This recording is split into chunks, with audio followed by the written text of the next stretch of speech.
avait donc commencé à étudier un petit peu ce qu'on pourrait appeler dans leur forme, simplement dans leur forme, quelques-uns des dispositifs importants de sécurité. La dernière fois, j'avais dit 2 mots à propos des rapports entre le milieu et le territoire et le milieu. J'avais essayé de vous montrer à travers quelques textes, d'une part, quelques projets, quelques aménagements réels aussi de villes au XVIIIe siècle, comment le souverain du territoire était devenu architecte de l'espace discipliné, mais aussi, à la fois après, mais presque en même temps aussi, régulateur d'un milieu dans lequel il ne s'agit pas tellement de fixer les limites et les frontières, dans lequel il ne s'agit pas tellement de déterminer des emplacements, mais surtout essentiellement de permettre de garantir, d'assurer des circulations, circulation des gens, circulation des marchandises, circulation de l'air, etc. Bon, à dire vrai, cette fonction structurante de l'espace et du territoire par le souverain n'est pas chose nouvelle au XVIIIe siècle, après tout. Quel est donc le souverain qui n'a pas voulu jeter un pont au-dessus du Bosphore ou déplacer des montagnes? Encore faut-il savoir justement à l'intérieur de quelle économie générale de pouvoir se situe ce projet et cette restructuration, cette structuration de l'espace et du territoire. Est-ce qu'il s'agit de marquer un territoire ou de le conquérir? Est-ce qu'il s'agit de discipliner des sujets et de leur faire produire des richesses? Ou est-ce qu'il s'agit de constituer pour une population quelque chose qui soit comme un milieu de vie, d'existence, de travail, etc. Bon, c'est ça simplement une esquisse. Je voudrais maintenant reprendre cette même analyse des dispositifs de sécurité à partir d'un autre exemple et pour essayer de cerner un peu autre chose, non plus le rapport à l'espace et au milieu, mais le rapport du gouvernement à l'événement. Je ne suis pas contre les appareils quelconques, mais je ne sais pas, je m'excuse de vous dire ça, j'ai une petite allergie comme ça. Pardon.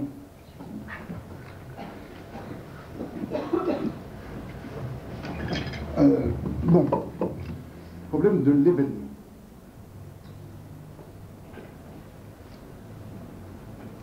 Je vais prendre directement un exemple, celui de la disette. La disette, qui n'est pas, vous savez, exactement la famine. La disette, c'est, comme le définissait un économiste dont on aura reparlé tout à l'heure, de la seconde moitié du XVIIIe siècle, la disette, c'est l'insuffisance actuelle de la quantité de grains nécessaire pour faire subsister une nation. C'est-à-dire que la disette, c'est un état de rareté qui a cette propriété d'engendrer un processus qui la reconduit elle-même, étant, s'il n'y a pas un autre mécanisme qui vient l'arrêter, à la prolonger et à l'accentuer. C'est un état de rareté, en effet, qui fait monter les prix. Plus les prix montent, plus, bien entendu, ceux qui détiennent ces objets rares cherchent à les stocker et à les accaparer pour que les prix montent encore davantage, et ceci jusqu'au moment où les besoins les plus élémentaires de la population cessent d'être satisfaits. Bon, la disette, c'est pour les gouvernements, et en tout cas pour le gouvernement français au XVIIe et au XVIIIe siècle, le type même de l'événement à éviter. Type même de l'événement à éviter pour un certain nombre de raisons qui sont évidentes. Je ne rappelle que celle qui est la plus claire, et si vous voulez, pour le gouvernement, la plus dramatique. Disette est un phénomène dont les conséquences immédiates et les plus sensibles apparaissent bien sûr d'abord en milieu urbain, car après tout la disette est toujours relativement moins difficile à supporter, relativement difficile à supporter en milieu rural. En tout cas, elle apparaît en milieu urbain et elle entraîne presque immédiatement ou avec une grande probabilité la révolte. Or, bien sûr, depuis les expériences du XVIIe siècle, la révolte urbaine est la grande chose à éviter pour un gouvernement.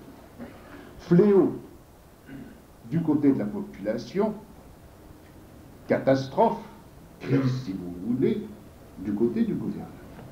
Disons d'une manière générale que si on veut simplement resituer l'espèce d'horizon philosophico-politique dans lequel apparaît, sur fond duquel apparaît la disette, je dirais ceci, c'est que la disette, comme tous les fléaux, est reprise dans les deux catégories par lesquelles la pensée politique essayait de penser le malheur inévitable, c'est-à-dire le vieux concept antique gréco-latin de la fortune, la mauvaise fortune.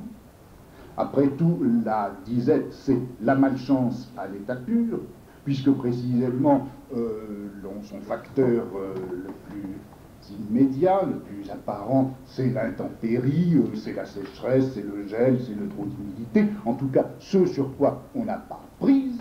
Et cette mauvaise fortune, vous le savez, ce n'est pas simplement un constat d'impuissance, c'est tout un concept politique, moral, cosmologique également, qui, depuis l'Antiquité jusqu'à Machiavel et finalement jusqu'à Napoléon, a été non seulement une manière de penser philosophiquement le malheur politique, mais même un schéma de comportement dans le champ politique.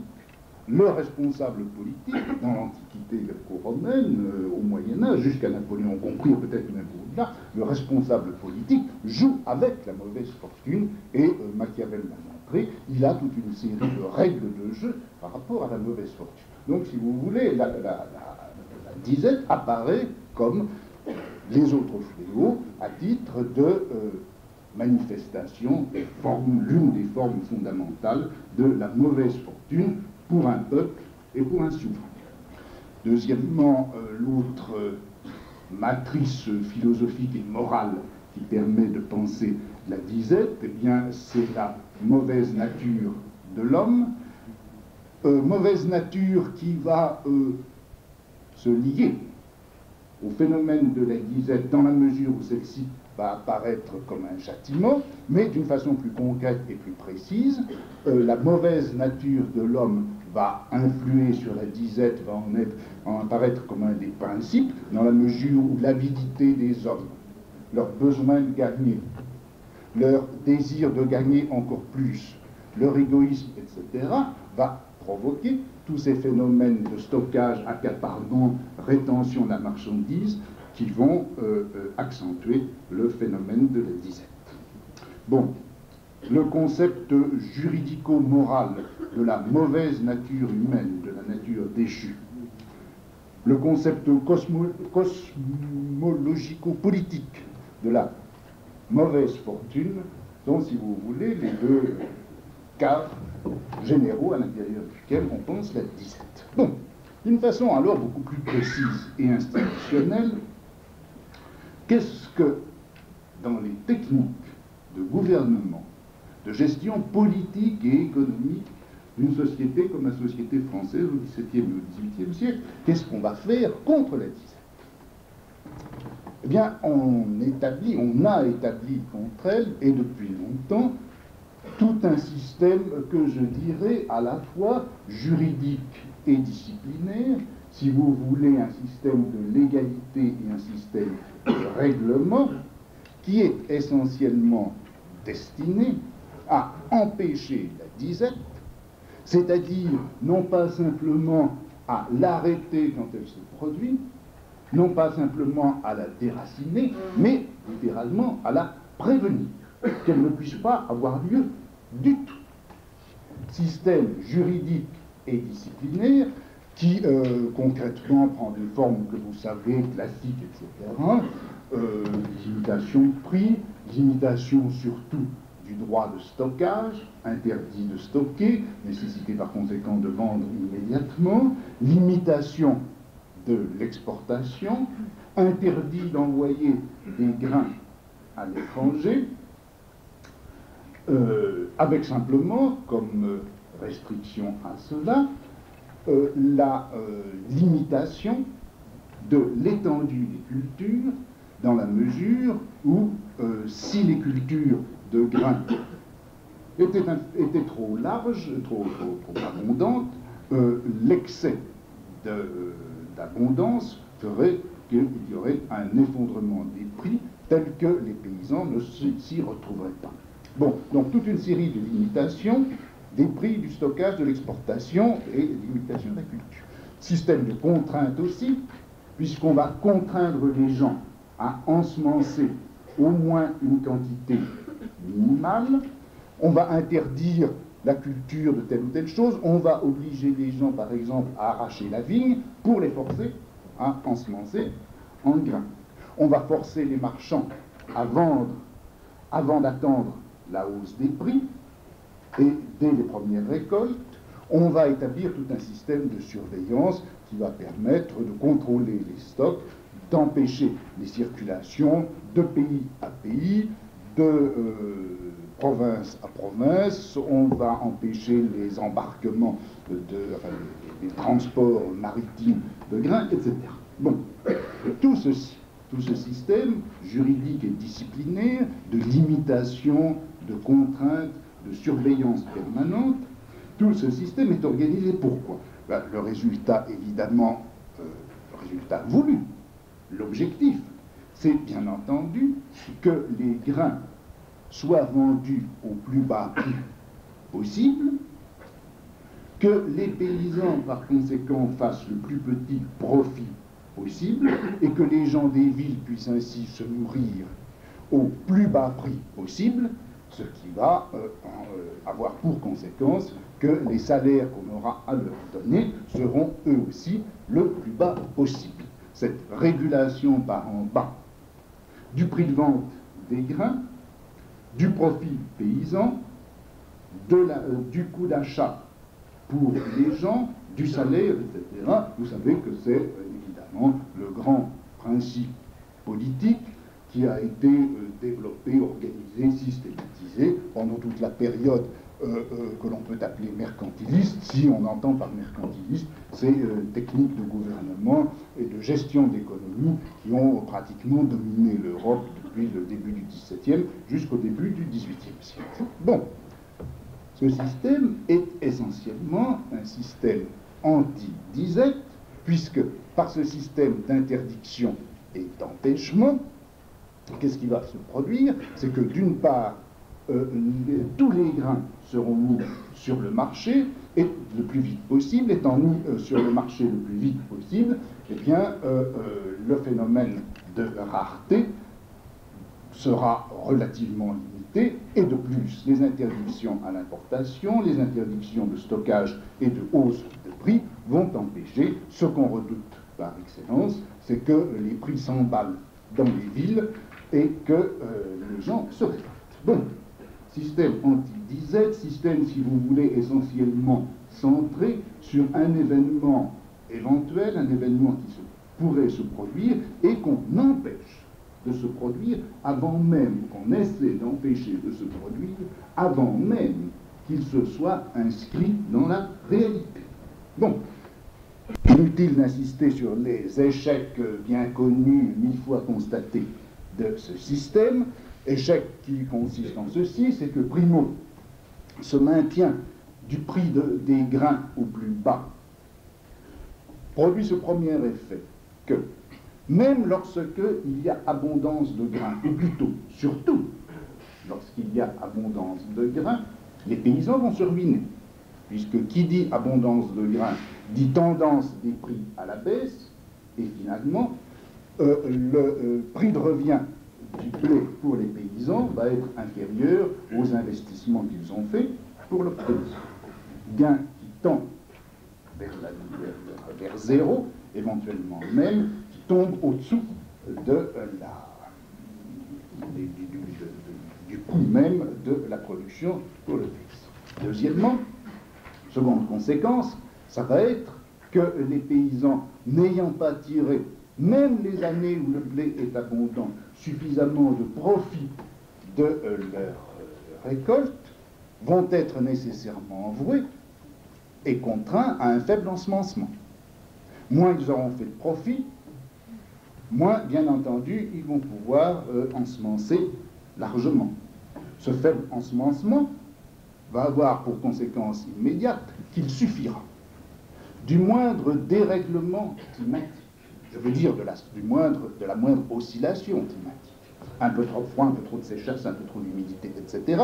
Et cette quantité de blé qui est juste suffisante pour nourrir la population va tomber au-dessous des normes requises et la disette va apparaître dès l'année suivante. De sorte qu'on est à chaque instant exposé par cette politique du plus bas prix possible vers, on est exposé à la disette et à ce fléau précisément qu'il s'agissait de conjurer. Bon, je m'excuse du caractère à la fois très schématique et un peu austère de tout ça. Comment les choses ont-elles se passé au XVIIIe siècle lorsque on a essayé de déverrouiller ce système? Bon, tout le monde sait, et ma foi c'est exact, que c'est de l'intérieur d'une nouvelle conception de l'économie, et peut-être même de l'intérieur de cet acte fondateur qu'est de la pensée économique et de l'analyse économique, qu'est la doctrine physiocratique, qu'on a commencé à poser comme principe fondamental de gouvernement économique celui de la liberté de commerce et de circulation des grains. Conséquence théorique, ou plutôt conséquence pratique d'un principe théorique fondamental qui était celui des physiocrates, à savoir que le seul, ou à peu près le seul produit net qui pouvait être obtenu à l'intérieur dans une nation, c'était le produit paysan. Profit paysan. Bon, à dire vrai, que la liberté de circulation des grains soit bien effectivement une des conséquences théoriques logiques du système physiocratique, ça ne peut pas être nié. Que ce soit la pensée physiocratique elle-même, que ce soit les physiocrates avec leur influence qu'il est imposé au gouvernement français dans les années 1754-1764, c'est déjà c'est encore un peu vrai, bien que sans doute ça ne soit pas suffisant, mais qu'en fait, je crois que ce qui serait inexact, c'est que de considérer que cette forme, ce choix politique, cette programmation de la régulation économique ne soit rien autre chose que la conséquence pratique d'une théorie économique. Et qu'en fait, il me semble qu'on pourrait montrer assez facilement que ce qui s'est passé là, et qui a amené les grands édits aux déclarations des années 1754-64, ce qui s'est passé là, c'est en réalité, à travers peut-être, et grâce au relais, grâce à l'appui des physiocrates et de leur théorie, c'est en fait tout un changement, ou plutôt une phase d'un grand changement dans les techniques de gouvernement et un des éléments de cette mise en place de ce que j'appellerais les dispositifs de sécurité. Autrement dit, vous pouvez lire le principe de la libre circulation des grains aussi bien comme la conséquence d'un champ théorique que comme un épisode dans les mutations des technologies de pouvoir et comme un épisode dans la mise en place de cette technique des dispositifs de sécurité qui me paraît caractéristique, une des caractéristiques des sociétés modernes. Une chose en tout cas qui est vraie, c'est que bien avant les physiocrates, un certain nombre de gouvernements avaient pensé en effet que la libre circulation des grains était non seulement une meilleure source de profit, mais certainement un bien meilleur mécanisme de sécurité contre le fléau de la disette. C'était en tout cas l'idée que les hommes politiques anglais avaient eu très tôt, dès la fin du XVIIe siècle, puisque en 1689, ils avaient mis au point et fait adopter par le Parlement un ensemble législatif qui, en somme, imposait, admettait la liberté de circulation et de commerce des grains, avec cependant un soutien et un correctif. Premièrement, la liberté d'exportation qui devait permettre, en période faste, en période par conséquent d'abondance et de bonne récolte, de soutenir le prix du blé qui risquait, des grains en général, qui risquait de s'effondrer du fait même de cette abondance. Pour soutenir le prix, non seulement on permettait l'exportation, mais on aidait l'exportation par un système de prix. Prime à l'exportation constituait un correctif, un adjuvant à cette liberté, et deuxièmement, pour éviter également qu'il y ait, au moment en période favorable, une trop grosse importation de blé en Angleterre, on avait établi des taxes à l'importation de telle manière qu'un excès d'abondance venant des produits importés ne fasse à nouveau baisser les prix. Donc le soutien était obtenu, le bon prix était obtenu par ces deux séries de mesures. Bon, ce modèle anglais de 1689 va être le grand cheval de bataille des théoriciens de l'économie, mais également de ceux qui, d'une manière ou d'une autre, avaient une responsabilité administrative, politique, économique en France au XVIIIe siècle. Et alors, ça a été toute la grande... les 30 ans pendant lesquels le problème de la liberté des grains a été un des problèmes politiques et théoriques majeurs en France au XVIIIe siècle, si vous voulez, 3 phases. D'une part, avant 1754, au moment où le vieux système juridico-disciplinaire joue encore à plein avec ses conséquences négatives, toute une phase de polémique. 1754, l'adoption en France d'un régime qui est en gros modelé à peu de choses près sur celui de l'Angleterre, donc une liberté relative, mais cependant corrigée et en quelque sorte soutenue. Puis de 1754 à 64, alors arrivée des physiocrates, mais à ce moment-là seulement, arrivée des physiocrates sur la scène théorique et sur la scène politique, toute une série de polémiques en faveur de la liberté des grains, et enfin les édits de mai 1763 et d'août 1764, qui établissent la liberté à peu près totale des grains à quelques restrictions près. Victoire par conséquent des physiocrates, mais de tous ceux aussi qui, sans être directement physiocrates, disciples de Gournay par exemple, avaient soutenu cette cause-là. 1764, donc c'est la liberté des grains. Malheureusement, l'édit est pris en août 64.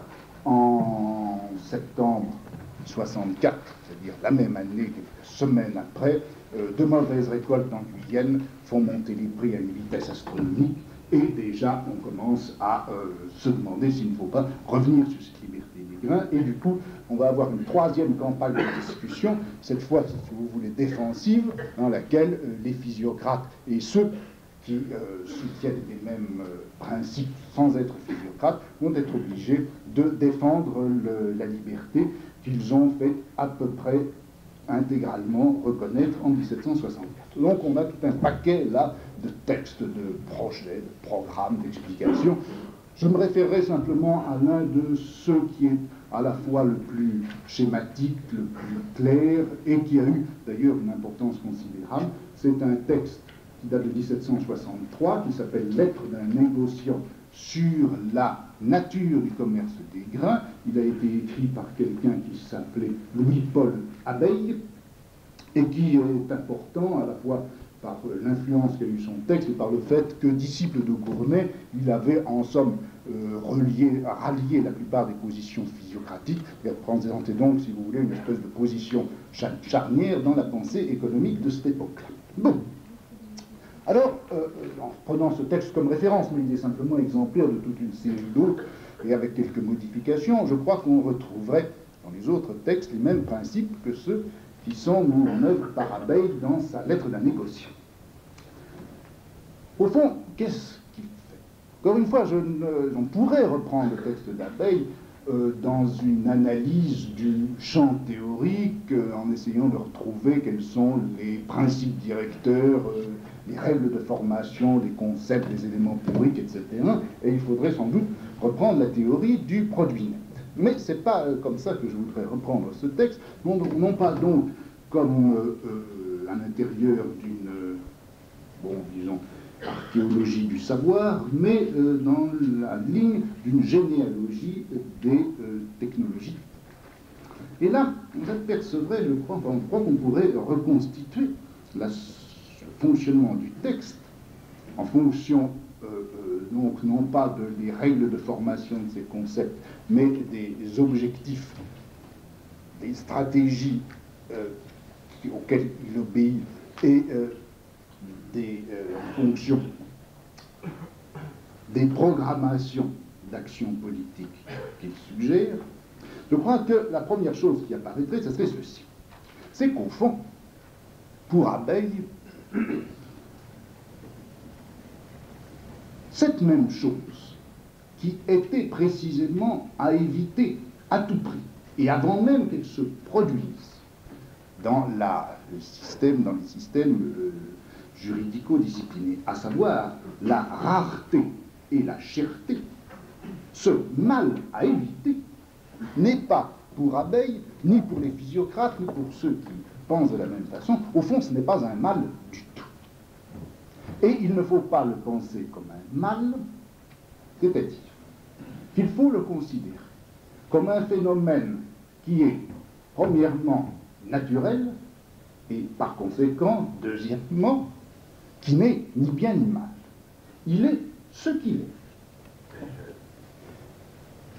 Cette disqualification, en termes de morale, ou en termes tout simplement de bien ou de mal, de choses à éviter ou à ne pas éviter, cette disqualification implique que l'analyse ne va plus se centrer, ou plutôt ne va pas avoir pour cible principale le marché, c'est-à-dire le prix de vente du produit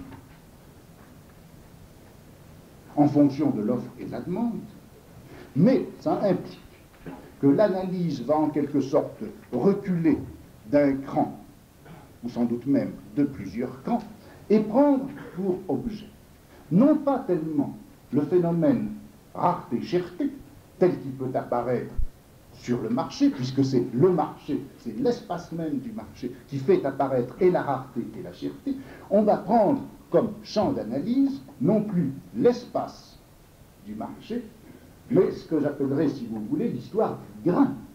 C'est-à-dire, comment ça se passe depuis le moment où le grain est mis en terre, avec ce que ça implique, et de travail, et de temps passé, et de champs ensemencés, etc., et de coûts par conséquent. Qu'est-ce qu'il en est du grain depuis ce moment-là, jusqu'au moment où il aura finalement produit tous les profits qu'il peut produire?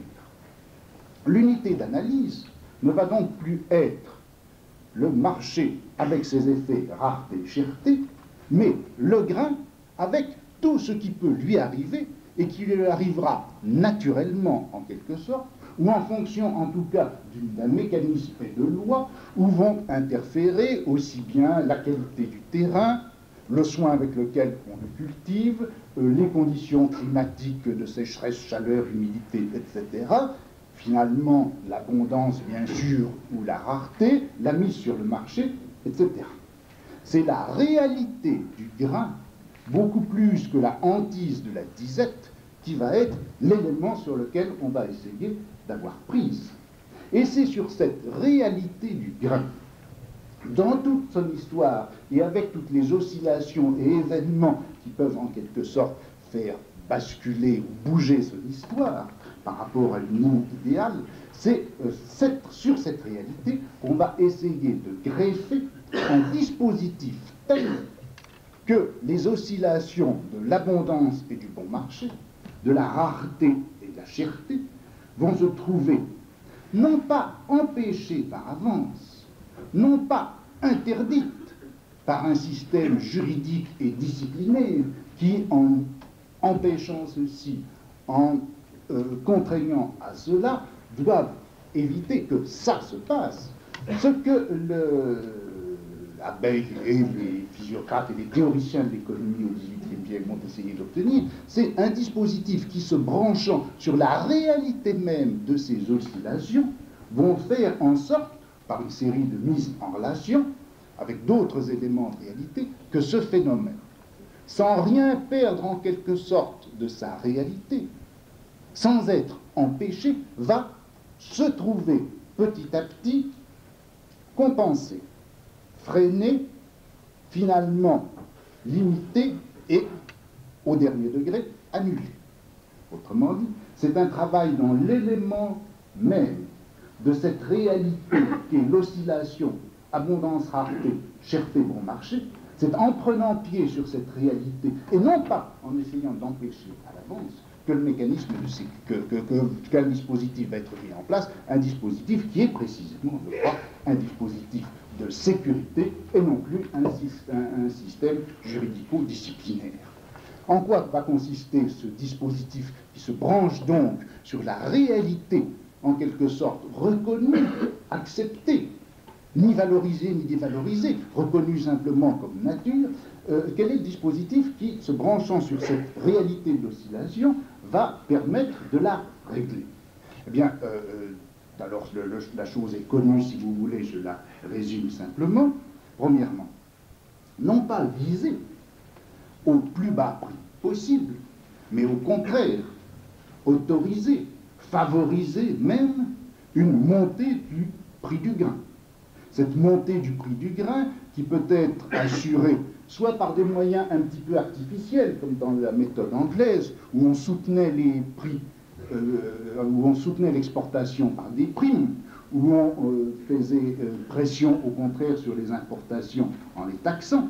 Bon, on peut utiliser ce moyen-là pour faire monter le prix du grain, mais on peut aussi, et c'est cette solution libérale, je reviendrai tout à l'heure sur ce mot libéral, c'est la solution libérale à laquelle se rallient les physiocrates, à savoir, eh bien, suppression de tous les interdits de stockage, de sorte que les gens vont pouvoir, comme ils le veulent, quand ils le veulent, en aussi grande quantité qu'ils le désirent, stocker leur grain et le retenir, allégeant ainsi le marché dès qu'il y a abondance. On va supprimer également toutes les suppressions, on va supprimer également toutes les interdictions d'exportation, de sorte que les gens auront le droit, dès qu'ils en ont envie, dès que les prix extérieurs sont pour eux favorables, ils auront le droit d'expédier à l'étranger leur grain. Et là encore, nouveau soulagement du marché, désencombrement, et du coup, lorsqu'il y aura abondance, la possibilité de stockage d'une part, la permission d'exportation de l'autre, va maintenir les prix. On aura donc cette chose qui est paradoxale par rapport au système précédent, qui était impossible et non souhaité dans le système précédent, c'est à savoir que quand il y aura abondance, il y aura en même temps prix relativement haut. Bon, cette montée des prix en cas d'abondance, il se trouve que quelqu'un comme Abeille, par exemple, et tous ceux qui ont écrit à cette époque-là, écrivaient à un moment où justement une série de bonnes récoltes entre 1762 et 1764 permettait de prendre cet exemple favorable. Bon, donc les prix montent même en période d'abondance. À partir de cette montée des prix, qu'est-ce qu'on va avoir? Premièrement, une extension de la culture.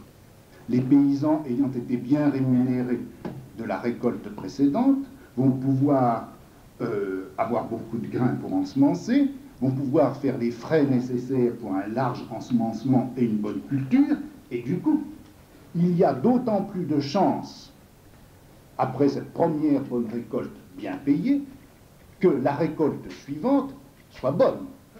Et même si les conditions climatiques n'ont pas été très favorables, l'étendue plus grande des champs ensemencés, la meilleure culture, compensera ce plus grand ensemencement, et par conséquent, donc compensera, je veux dire, les mauvaises conditions climatiques, et la disette aura d'autant plus de chances d'être évitée. Mais de toute façon, en étendant ainsi la culture, qu'est-ce qui va se produire? C'est que cette première hausse des prix ne sera pas suivie d'une hausse semblable et de même proportion l'année suivante. Car finalement, plus il y aura abondance, plus évidemment les prix auront tendance à se tasser. De sorte qu'une première montée des prix va avoir pour séquence nécessaire, d'une part, une diminution du risque de la disette et un tassement des prix ou un ralentissement de cette augmentation. Du coup, la probabilité de la disette et la probabilité de la hausse des prix vont se trouver diminuées d'autant. Supposons maintenant, à partir de ce schéma où les 2 années consécutives ont été en somme favorables, la première très favorable avec hausse des prix, la seconde suffisamment favorable, et donc on a dans ces cas-là ralentissement de la hausse des prix, mais supposons maintenant que la seconde année soit au contraire une année de pure et franche disette. Alors, voici comment raisonne Abeille. Il dit, au fond, qu'est-ce que c'est qu'une disette? Une disette, ce n'est jamais l'absence pure et simple, l'absence totale de la subsistance nécessaire pour une population. Car tout simplement, elle mourrait en quelques jours ou en quelques semaines, et dit-il, on n'a jamais vu une population disparaître par faute de nourriture. La disette, dit-il, c'est une chimère. C'est-à-dire qu'il y a toujours, quelle que soit la petite quantité de la récolte, il y a toujours de quoi nourrir la population pendant, eh bien, 10 mois, ou 8 mois, ou 6 mois. C'est-à-dire que pendant un certain temps, au moins, la population va pouvoir vivre. Bien sûr, la disette va s'annoncer très tôt. Elle ne va pas s'annoncer lorsque, simplement, enfin la disette, je veux dire, les phénomènes à régler, ne vont pas se produire uniquement lorsque, au bout du 6e mois, les gens n'auront plus de quoi manger. Dès le début, dès le moment où on aperçoit que la récolte va être mauvaise, un certain nombre de phénomènes et d'oscillations vont se produire. Et tout de suite, la hausse des prix. La hausse des prix que les gens, les vendeurs, ont immédiatement calculée de la manière suivante, en se disant, eh bien, l'an dernier, avec telle quantité de blé, j'ai obtenu pour chaque sac de blé, chaque setier de blé, telle somme. Cette année, j'ai 2 fois moins de blé, je vais donc vendre chaque setier de blé 2 fois plus cher. Et les prix montent sur le marché. Mais, dit Abeille, laissons faire cette montée des prix. Ce n'est pas ça qui est important. Du moment que les gens savent que le commerce est libre, qu'il est libre à l'intérieur du pays, qu'il est libre également d'un pays à l'autre, ils savent parfaitement qu'au bout du 6e mois, eh bien, les importations vont venir prendre la relève du blé qui manque dans le pays.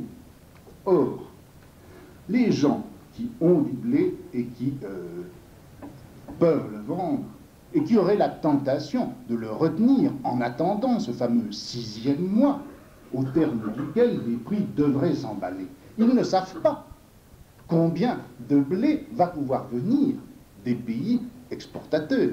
Combien de blé va donc arriver dans le pays? Ils ne savent pas si le 6e mois, finalement, il ne va pas y avoir une quantité de blé telle que les prix s'effondreront.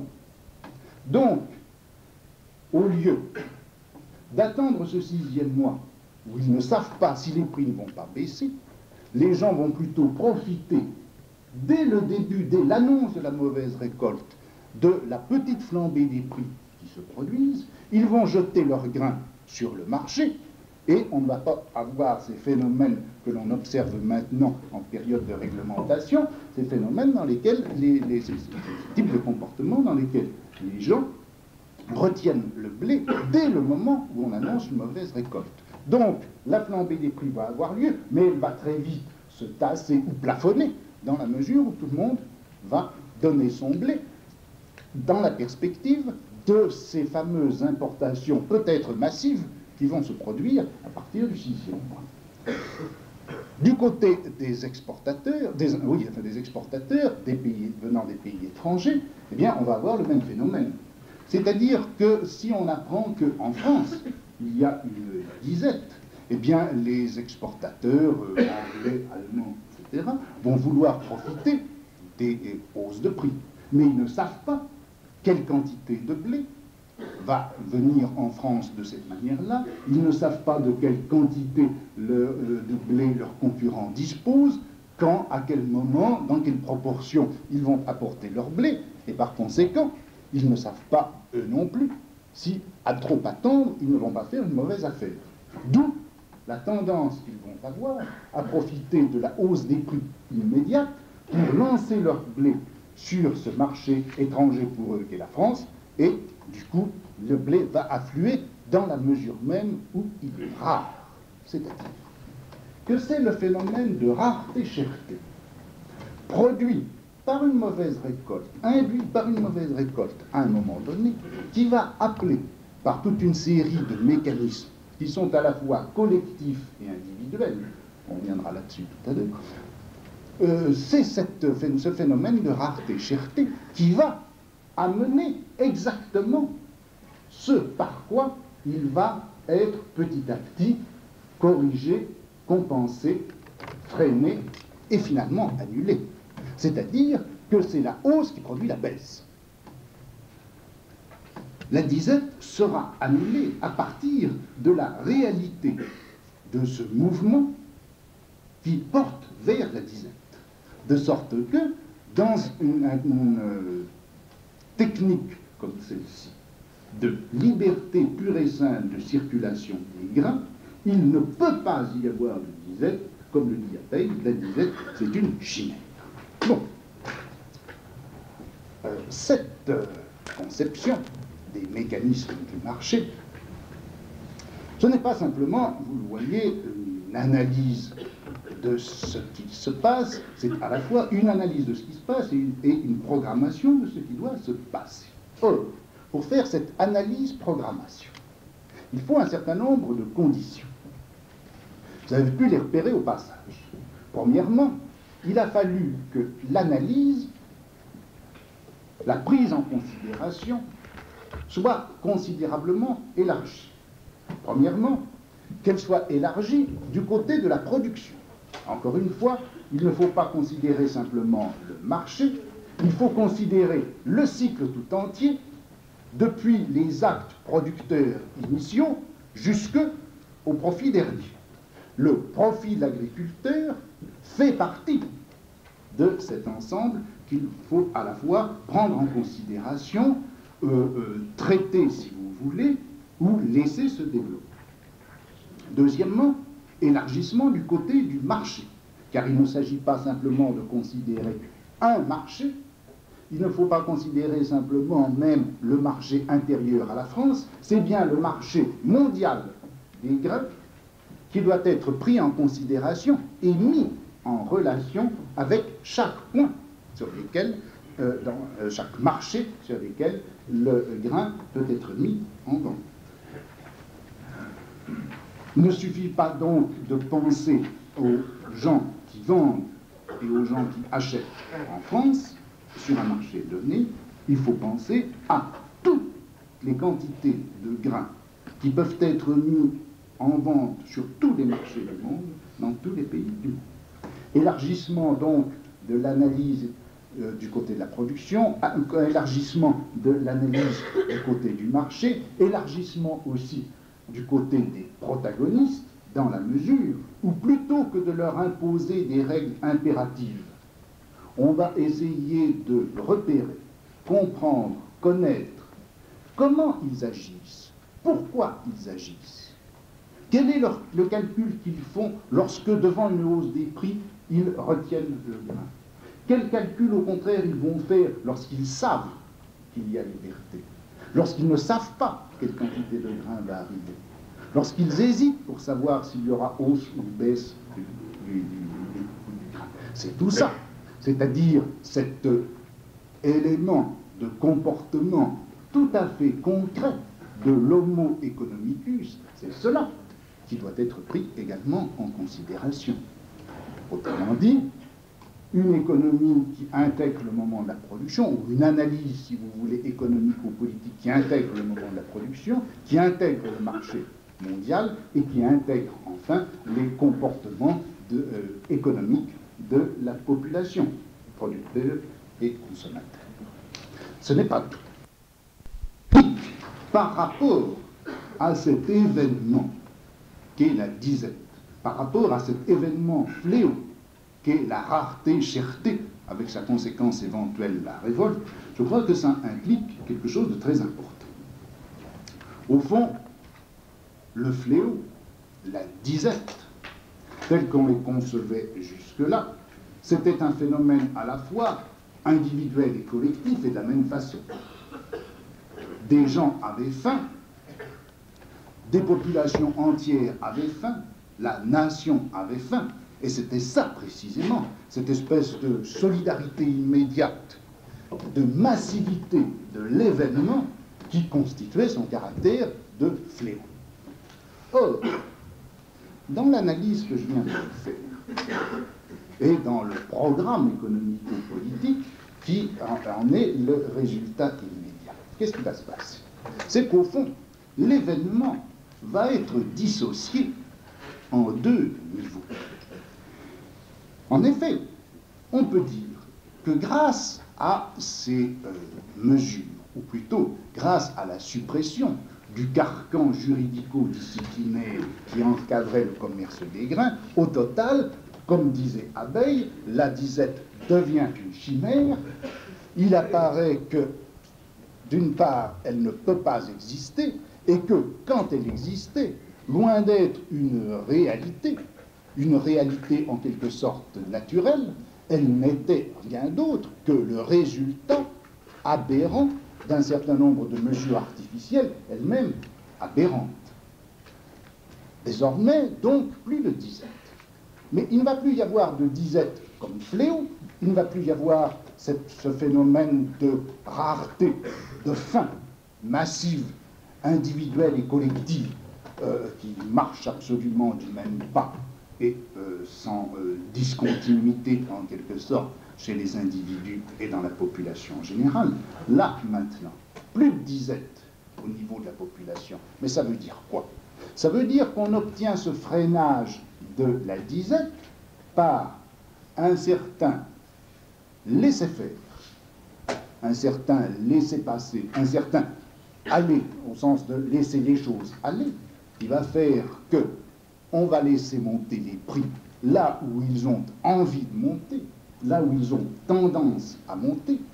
On va laisser créer et se développer ce phénomène cherté-rareté sur tel ou tel marché, dans toute une série de marchés, et c'est cela, cette réalité même à laquelle on a donné liberté de se développer, c'est ce phénomène-là qui va entraîner justement son auto-freinage et son autorégulation, de sorte que il n'y aura plus de disette en général, à condition qu'il y ait pour toute une série de gens, dans toute une série de marchés, une certaine rareté, une certaine cherté, une certaine difficulté à acheter du blé, une certaine faim par conséquent, et après tout, il se peut bien que des gens meurent de faim.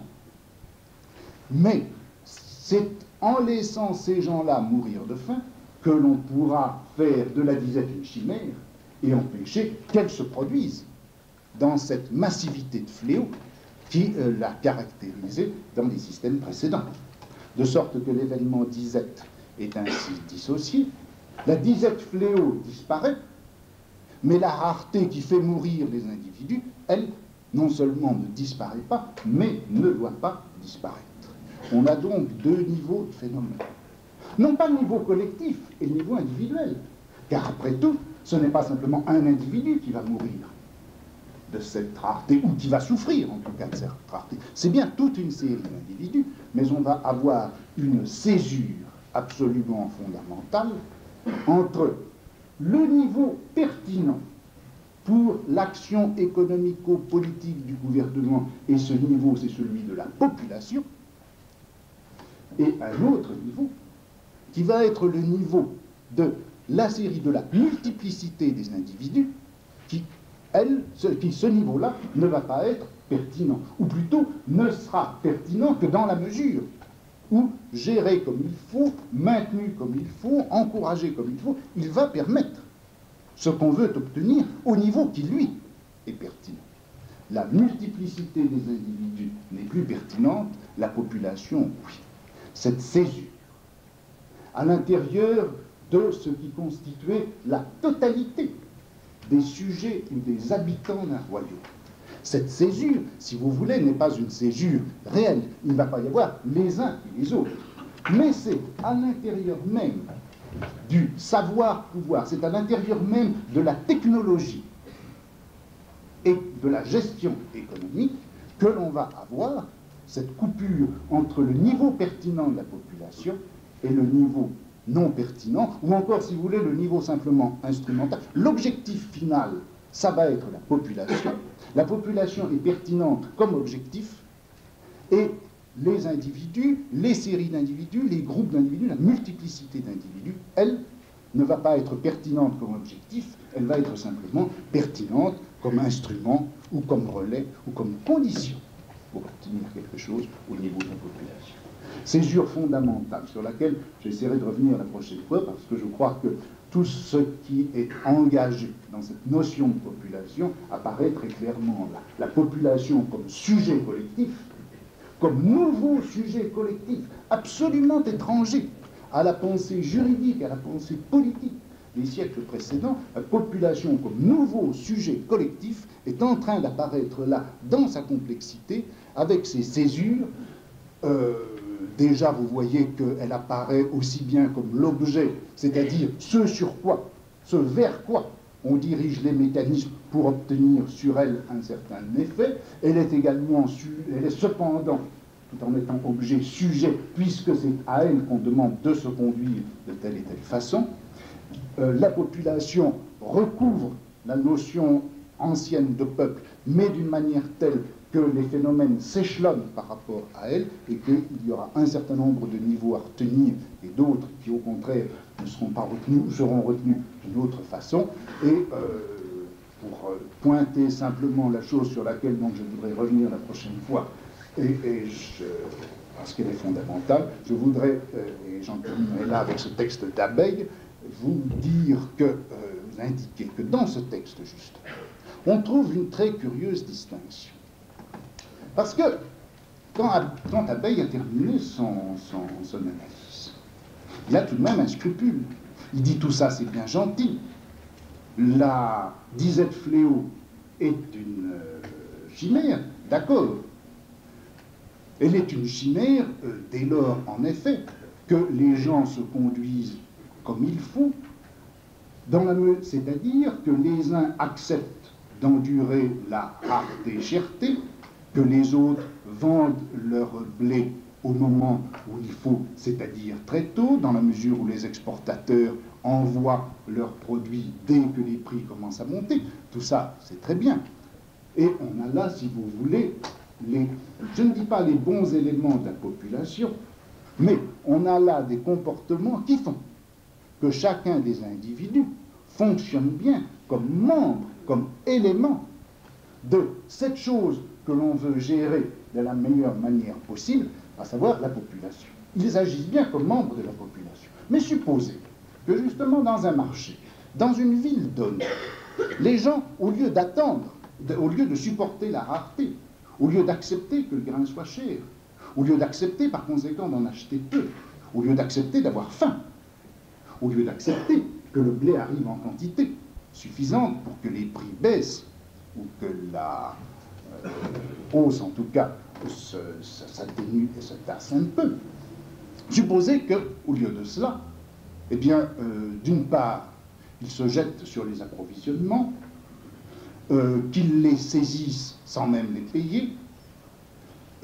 Supposez que d'un autre côté, il y a un certain nombre de gens qui fassent des rétentions de grains irrationnelles et mal calculées, et tout va s'enrayer.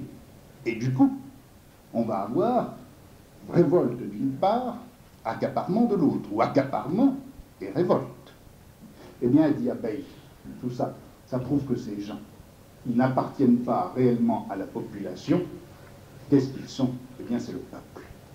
Le peuple, c'est celui qui se comporte par rapport à cette gestion de la population, au niveau même de la population, comme si il ne faisait pas partie de ce sujet collectif, de ce sujet-objet collectif qu'est la population, comme s'il se mettait hors d'elle, et par conséquent, c'est eux qui, en tant que peuple, refusant d'être population, vont dérégler le système. On a là une analyse qui est, je crois, qui est à peine esquissée dans Abeille, mais qui est très importante dans la mesure où, d'une part, vous voyez qu'elle est relativement proche par certains côtés, qu'elle fait écho, qu'elle a une espèce de symétrie par rapport à la pensée juridique, qui disait par exemple que tout individu qui accepte les lois de son pays se trouve avoir souscrit au contrat social, l'accepte et le reconduit à chaque instant dans son propre comportement, et que celui, en revanche, qui viole les lois, rompt le contrat social, devient un étranger dans son propre pays et relève par conséquent des lois pénales qui vont le punir, qui vont l'exiler, qui vont en quelque sorte le tuer. Le délinquant, par rapport à ce sujet collectif créé par le contrat social, eh bien, lui aussi, rompt bien ce contrat et tombe à l'extérieur de ce sujet collectif. Là, on voit également, dans ce dessin qui commence à esquisser la notion de population, on voit se faire un partage dans lequel le peuple apparaît comme étant, d'une façon générale, celui qui résiste à la régulation de la population, qui essaie de se soustraire à ce dispositif par lequel la population existe, se maintient, subsiste et subsiste à un niveau optimal. Cette notion, cette opposition peuple-population est très importante.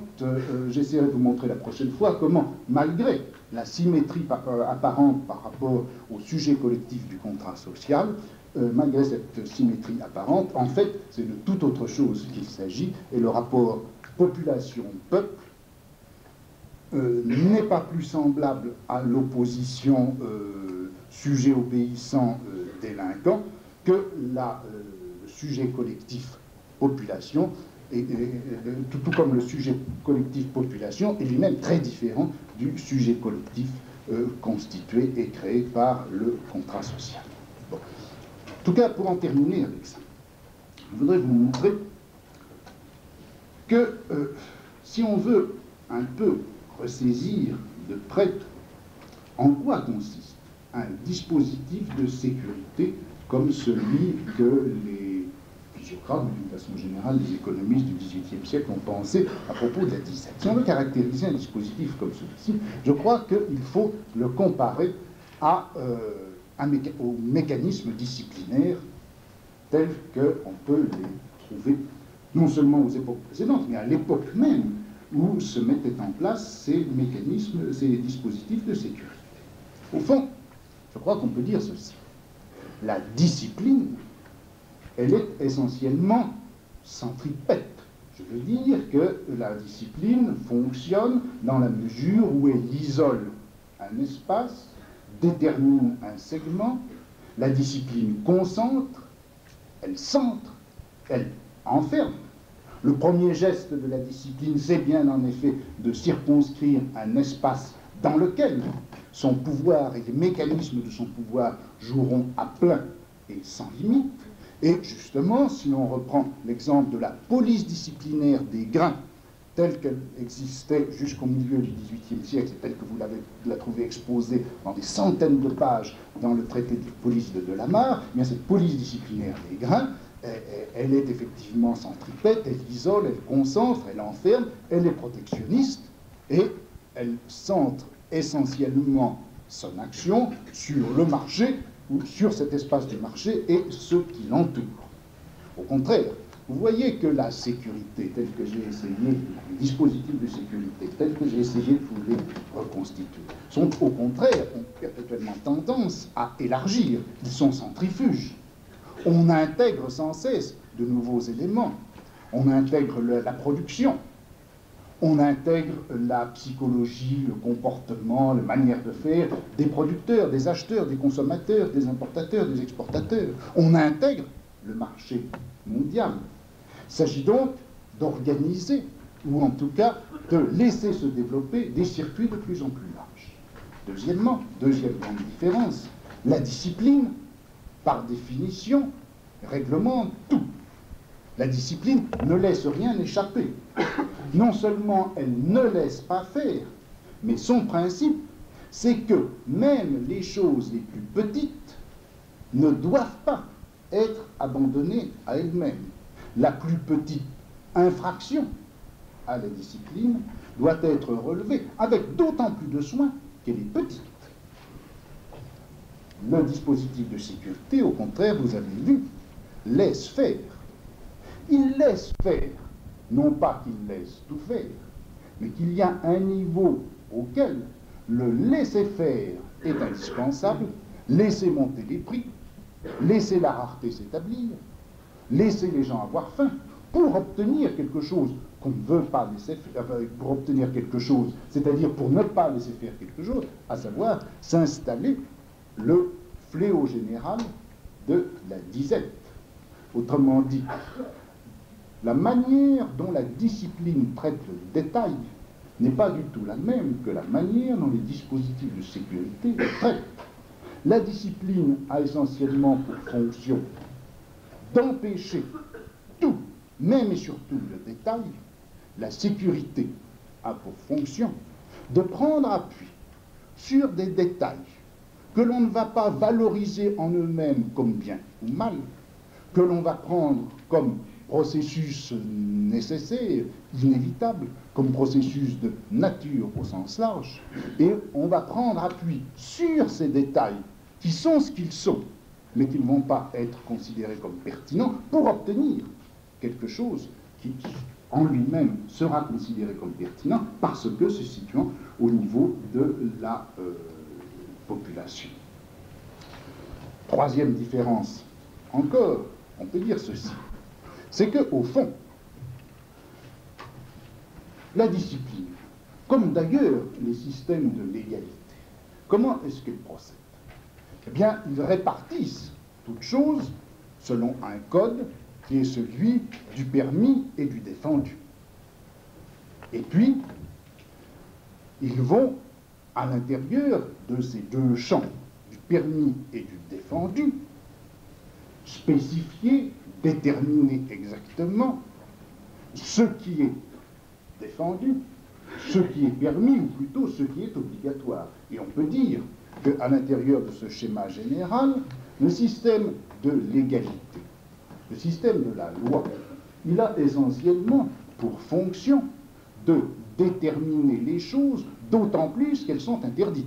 Au fond, ce que dit la loi, essentiellement, c'est ne pas faire ceci, ne pas faire encore cette chose-là, ne pas faire non plus celle-ci, etc. De sorte que le mouvement de spécification et de détermination dans un système de l'égalité, ce mouvement de détermination porte toujours et avec d'autant plus de précision qu'il s'agit de ce qui est à empêcher, de ce qui est à interdire. Autrement dit, c'est en prenant le point de vue du désordre que l'on analyse de plus en plus finement, que l'on va établir l'ordre, c'est-à-dire c'est ce qui reste. L'ordre, c'est ce qui reste lorsqu'on aura empêché en effet tout ce qui est interdit. C'est cette pensée négative qui est, je crois, caractéristique d'un code légal. Pensée et technique négative. Le mécanisme disciplinaire, au contraire, lui aussi, il code perpétuellement en permis et en défendu, ou plutôt en obligatoire et en défendu. C'est-à-dire que le point sur lequel un système disciplinaire, un mécanisme disciplinaire porte, ce n'est pas tellement les choses à ne pas faire que les choses à faire. Une bonne discipline, c'est ce qui vous dit à chaque instant ce que vous devez faire.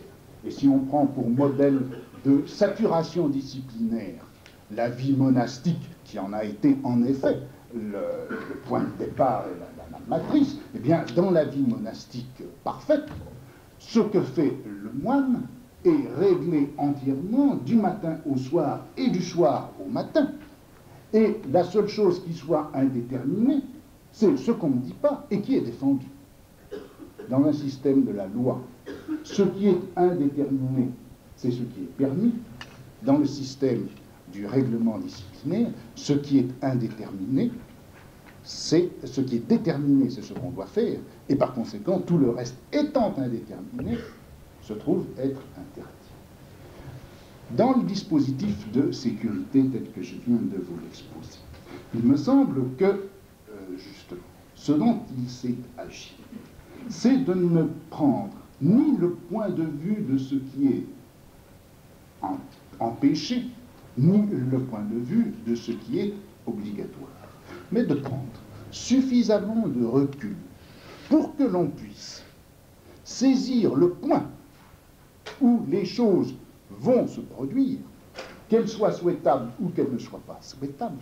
C'est-à-dire qu'on va essayer de les ressaisir au niveau de leur nature, ou disons, puisque ce mot au XVIIIe siècle n'a pas le sens que nous lui en donnons maintenant, disons qu'on va les prendre au niveau de leur réalité effective.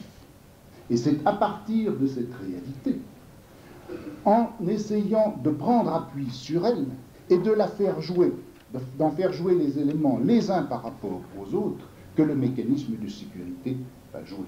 Autrement dit, la loi interdit, la discipline prescrit, et la sécurité, sans interdire ou sans prescrire, éventuellement cependant en se donnant quelques instruments du côté de l'interdiction ou du côté de la prescription, la sécurité a essentiellement pour fonction de répondre à une réalité, de manière à ce que cette réponse annule cette réalité à laquelle elle répond.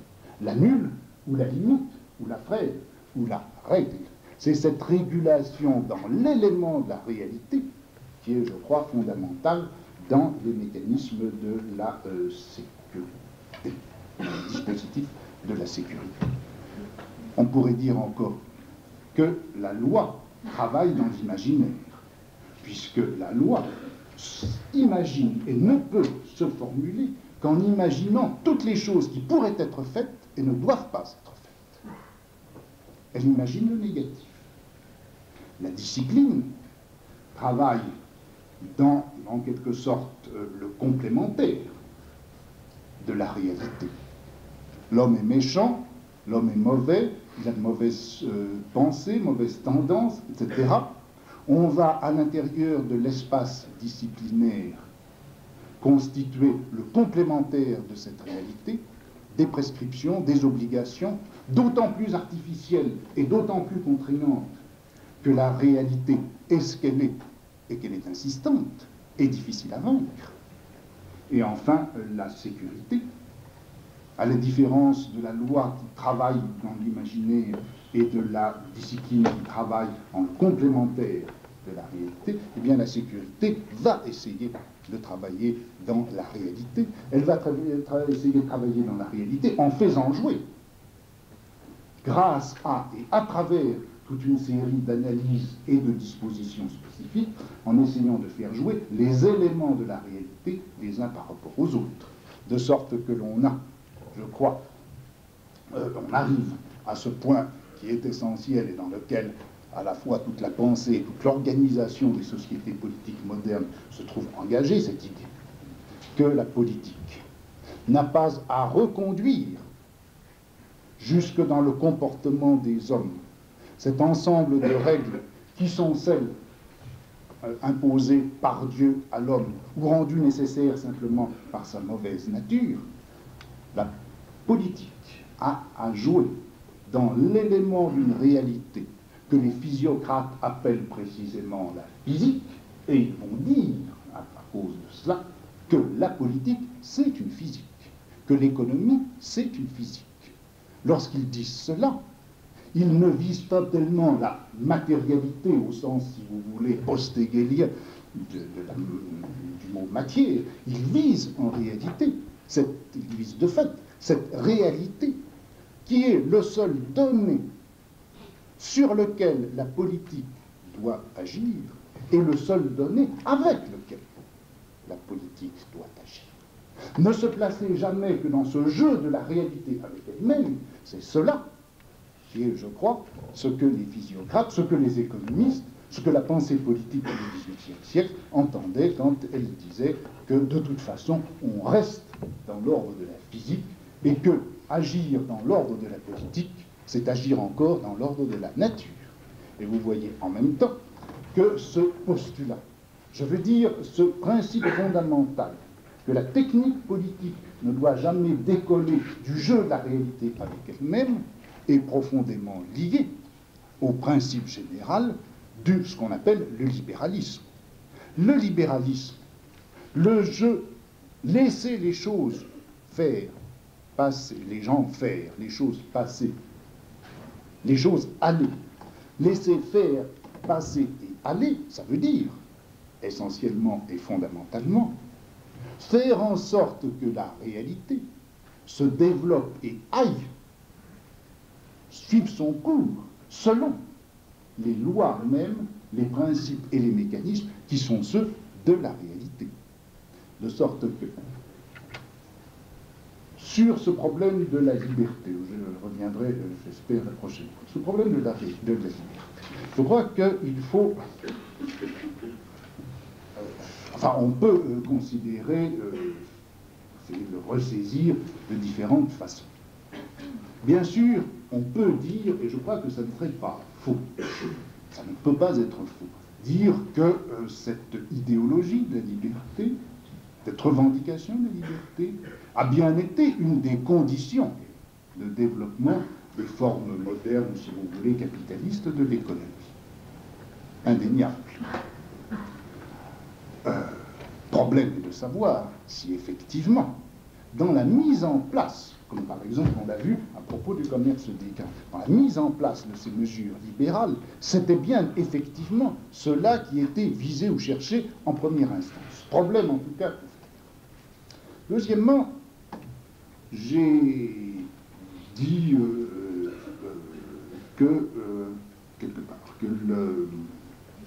on ne pouvait pas comprendre la mise en place de l'idéologie et d'une politique libérale au XVIIIe siècle, sans bien garder à l'esprit que ce même XVIIIe siècle, qui avait si fort revendiqué les libertés, les avait tout de même lestés d'une technique disciplinaire qui, prenant les enfants, les soldats, les ouvriers, etc., là où ils étaient, limitait considérablement la liberté et donnait en quelque sorte des garanties à l'exercice même de cette liberté. Eh bien, je crois que j'ai eu tort, je n'ai jamais tout à fait tort, bien sûr, mais enfin, c'est pas exactement ça. Je crois que ce qui est en jeu, c'était tout autre chose. C'est qu'en fait, cette liberté, à la fois idéologie et technique de gouvernement, cette liberté doit être comprise à l'intérieur des mutations et transformations des technologies de pouvoir, et d'une façon plus précise et particulière, la liberté n'est pas autre chose que le corrélatif de la mise en place des dispositifs de sécurité. Un dispositif de sécurité ne peut bien marcher, et en tout cas celui dont je vous ai parlé là, ne peut bien marcher qu'à la condition justement que l'on donne quelque chose qui est la liberté alors au sens moderne qu'il prend au XVIIIe siècle, non plus les franchises et les privilèges qui sont attachés à une personne, mais la possibilité de mouvement, déplacement, processus, circulation, et des gens et des choses. Et c'est cette liberté de circulation, au sens large du terme, c'est cette faculté de circulation qu'il faut entendre, je crois, par le mot de liberté, et la comprendre comme étant une des faces, un des aspects, une des dimensions de la mise en place des dispositifs de sécurité. L'idée d'un gouvernement des hommes qui penserait d'abord et fondamentalement à la nature des choses et non plus à la mauvaise nature des hommes. L'idée d'un gouvernement des choses qui penserait, une administration des choses, qui penserait avant tout à la liberté des hommes, à ce qu'ils veulent faire, à ce qu'ils ont intérêt à faire, à ce qu'ils pensent à faire, tout ça, ce sont des éléments corrélatifs. Une physique du pouvoir, ou un pouvoir qui se pense comme action physique dans l'élément de la nature, et un pouvoir qui se pense comme régulation qui ne peut s'opérer qu'à travers et en prenant appui sur la liberté de chacun, je crois que c'est là quelque chose qui est absolument fondamental. Ce n'est pas une idéologie, ce n'est pas proprement, ce n'est pas fondamentalement, ce n'est pas premièrement une idéologie, c'est d'abord et avant tout une technologie de pouvoir, c'est en tout cas dans ce sens qu'on peut dire. Bon, eh bien alors j'essaierai la prochaine fois de terminer ce que je vous dis sur la forme générale des mécanismes de sécurité en vous parlant des procédures de normalisation.